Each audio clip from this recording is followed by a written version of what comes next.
नवाबशाह जे माज़ूर नौजवान सरकारी नौकरी ॾियण जी अपील कई आहे। हाफ़िज़ अब्दुल करीम चांडिया रोईंदे ॿुधायो त हू माज़ूर ऐं 7 ॿारनि जो पीउ आहे। बिजलीअ जी मरम्मत जो कमु करे ॿारनि जो पेट पालींदो आहे। हुन चयो त महिनत बावजूद हू औलाद खे 2 वक़्त जी मानी बि नथो खाराए सघे। मासूम ॿार राति जो बुखा सुम्ही पवनि था। नौकरी थी मिले छा न कुझु असांखे ॿार बच्चा आहिनि, असां घर किथां हलाए सघूं था।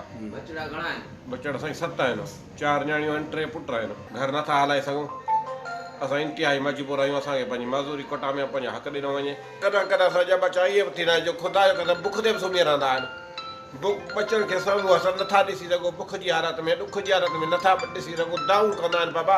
हाफ़िज़ अब्दुल करीम चांडियो ॿुधायो त हू चूंडियल नुमाइंदनि वटि बि चकर काटे थकिजी पियो आहे, पर को संदसि मदद करण लाइ तयार नाहे। माज़ूर हाफ़िज़ अब्दुल करीम चांडिये अपील कई त संदसि मदद कई वञे जीअं ॿारनि जो पेट पाले सघे। विज़िट कयो अवामी आवाज़ मीडिया ग्रुप जी वेबसाइट awamiawaz.pk